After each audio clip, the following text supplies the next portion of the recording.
Perkenalkan, nama saya Aisyah Azura dengan NIM 234821008 dari kelas 5A Farmasi. Baiklah, di sini saya akan mempresentasikan tugas kimia bahan alam mengenai terpenoid dan steroid, yang mana diampu oleh dosennya Pak Hari Ade Saputra MSI. Langsung saja kita masuk kepada materi yang pertama, yaitu pengertian terpenoid.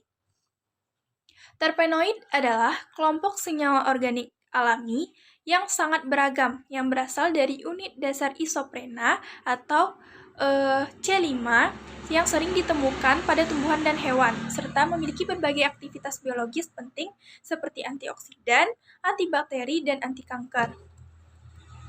Selanjutnya yaitu tata nama terpenoid. Berdasarkan pada jumlah unit isoprena C5H8, itu penyusunnya diklasifikasikan menjadi kelompok seperti ada monoterpenoid, sesquiterpenoid, diterpenoid, dan triterpenoid. Selanjutnya yaitu ada sifat alkaloid. Sifat alkaloid sendiri itu ada tidak mudah larut dalam air, tapi larut dalam pelarut organik, mudah menguap, berbau harum atau aromatik, seringkali cairannya tidak berwarna, kecuali teroksidasi. Selanjutnya itu ada rumus umum terpenoid, yaitu C5H8, yang tersusun dari unit isoprena.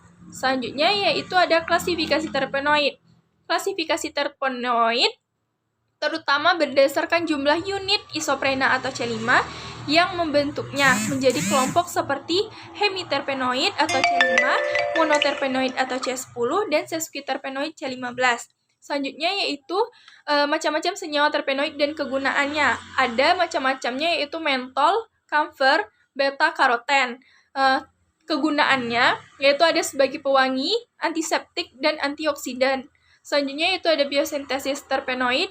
Biosintesis terpenoid ini adalah proses pembentukan senyawa terpenoid dari unit dasar isoprena atau C5 melalui dua jalur utama, yaitu ada jalur asam mevalonat atau FVA dan jalur metil eritritol 4-fosfat atau MEP. Yang keduanya menghasilkan prekursor aktif seperti IPP dan DMAPP. Selanjutnya yaitu ada reaksi dan identifikasi terpenoid. Reaksi identifikasi terpenoid ini dapat dilakukan dengan reaksi Lieberman-Bouchard dan kromatografi lapis tipis. Selanjutnya yaitu ada isolasi terpenoid dapat dilakukan dengan destilasi uap dan ekstraksi dengan pelarut. Selanjutnya yaitu analisis struktur terpenoid.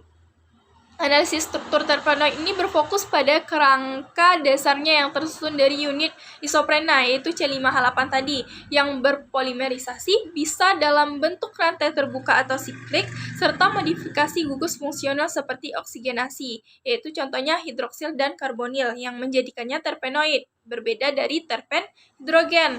Selanjutnya itu ada pengertian steroid. Steroid sendiri merupakan kelompok molekul lipid atau lemak yang memiliki struktur kimia tertentu dan dapat ditemukan secara alami dalam tubuh manusia, hewan, serta tumbuhan, dan dapat juga diproduksi di laboratorium sebagai obat. Selanjutnya itu ada tata nama steroid, itu berdasarkan kerangka steroid, contohnya kolesterol dan kortison. Selanjutnya yaitu sifat steroid, ada bersifat lipofilik, tidak larut air, dan stabil. Selanjutnya itu ada rumus umum steroid. Rumus umum steroid ini yaitu C17 steroid. Selanjutnya itu ada klasifikasi steroid. Klasifikasi steroid dalam kimia bahan alam mencakup kelompok utama seperti sterol, contohnya fitosterol, zoosterol, hormon seks, yaitu contohnya androgen, estrogen, dan progestin, dan kortikosteroid, contohnya glukokortikoid, dan mineral kortikoid. Selanjutnya itu ada macam-macam senyawa steroid dan kegunaannya. Macam-macamnya itu ada kolesterol, testosteron, dan estrogen. Kegunaannya itu ada sebagai hormon, antiinflamasi, dan kontrasepsi. Selanjutnya itu biosintesis steroid, yaitu biosintesis steroid adalah jalur metabolisme anabolik yang menghasilkan steroid dari prekursor sederhana pada manusia dan hewan lain. Biosintesis steroid ini dia mengikuti jalur mevalonat yang menggunakan asetil-CoA sebagai blok pembangunnya untuk membentuk dimetialil pirofosfat atau DMAPP dan isopentenyl pirofosfat atau IPP. Selanjutnya itu ada reaksi dan identifikasi steroid, itu ada dengan menggunakan uji Lieberman atau Bouchard, ada dengan uji Salkowski dengan H2SO4 pekat, sehingga menghasilkan cincin coklat kemerahan. Selanjutnya yaitu isolasi steroid, itu dapat dilakukan dengan ekstraksi pelarut nonpolar dan kromatografi. Selanjutnya yaitu analisis struktur steroid. Analisis struktur steroid ini berfokus pada inti sterana atau siklopentano perhidrophenantrena yang terdiri dari 4 cincin menyatu serta gugus samping yang melekat pada inti tersebut. Keragaman steroid berasal dari modifikasi pada struktur dasar ini dan menggunakan NMR, MS, dan IR. Sekian presentasi saya mengenai terpenoid dan steroid. Apabila ada kata saya yang salah, saya mohon maaf. Saya akhiri dengan wassalamualaikum warahmatullahi wabarakatuh.